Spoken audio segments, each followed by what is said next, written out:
All right, guys, I am going to record just a short video reviewing of what we've learned so far. We've learned about a lot of factoring. Remember, we have that pink card. So this right here is just identifying which technique. The key to being able to solve these fast is to figure out what technique is going on and to use that for it. So looking at these right here, the 6 problems that we have, notice this first one that we have right here. It's got a cube in it. 64 and 27 are both on my chart of power, so we're going to call this the cubes, but we're also going to call it sum because it's adding. So this is sum of cubes. Okay. The next one is 3 terms. We've got 4x squared, 9. 4 and 9 are perfect squares, x squared is, and so what you want to see is 2 and 3. Does 2 times 3 get you 12? And so really just call this quadratic. You can see the perfect square trinomial and you're welcome to try it, but really this is just quadratic trinomial. Okay, all right, x squared minus 1, this is the one I've been trying to have you really focus in on. This is called the difference of squares. It's where you've got that plus 1 minus 1. So difference of squares. Sorry, I'm running out of room. This is on a small screen. All right, the next one, again, this is going to be GCF first, and then potentially quadratic.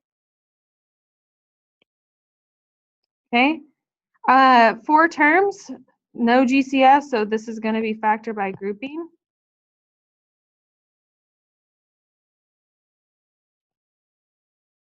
And then finally, 3 terms, we're going to call this that quadratic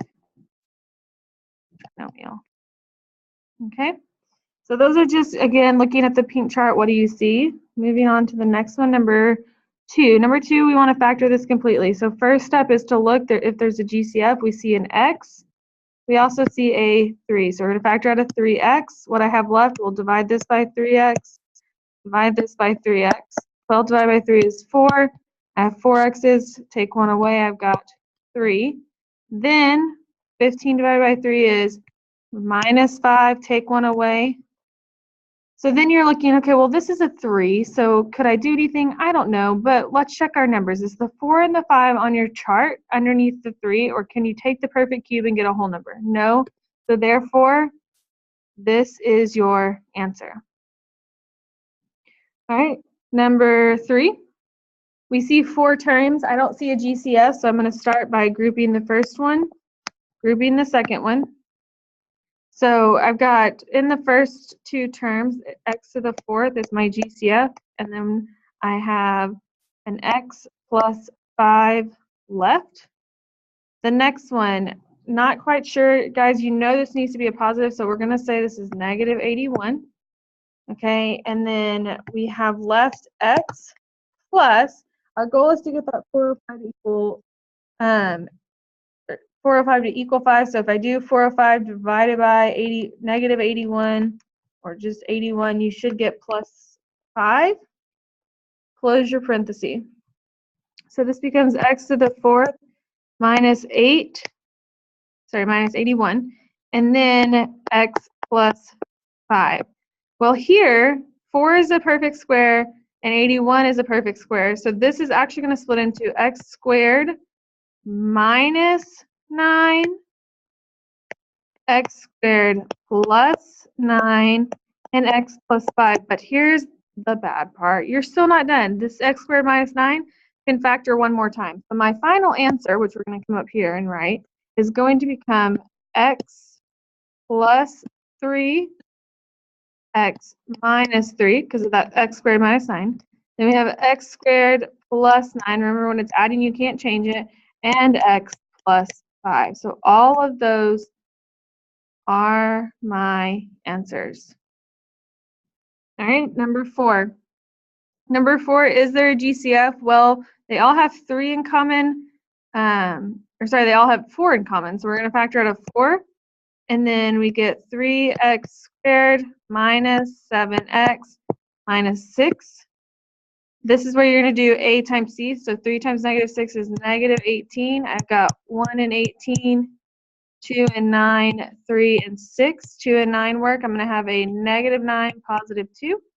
So we're going to circle this, put it at the end so that we know it's in our answer. I'm going to have 3x squared plus 2x minus 9x minus 6. Notice now again we've got groupings. The first two group the second two. First two has a x in common, so I have an x and then I'm left with 3x plus 2. Second two has a -3 in common. I'm left with 3x plus 2. So my factors become 4, x minus 3, and 3x plus 2. And that can't be factored any further, so there is my answer. All right, number 5. Number 5 has a GCF of 5x. Factoring that out, we get x squared minus 3x minus 4.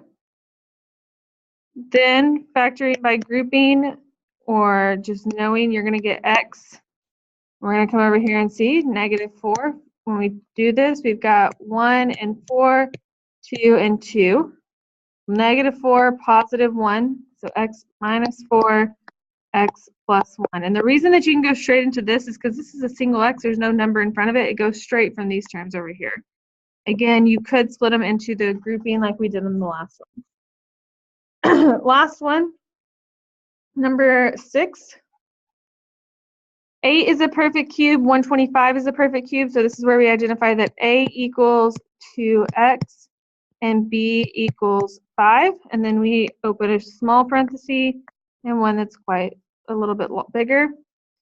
So we get 2x, 5, 4x squared because we square our A, and then we get 10x because we do A times C, and then 25 because we square our B. This comes from your sum and difference of cubes.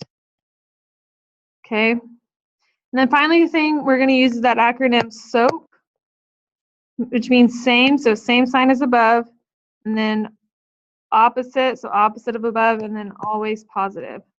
Last thing you want to do is check to make sure this can't be factored any further. It can't, so you are going to box your answer, and you are done. Replay this as many times and, oh, sorry, guys. I did not do what I wanted to.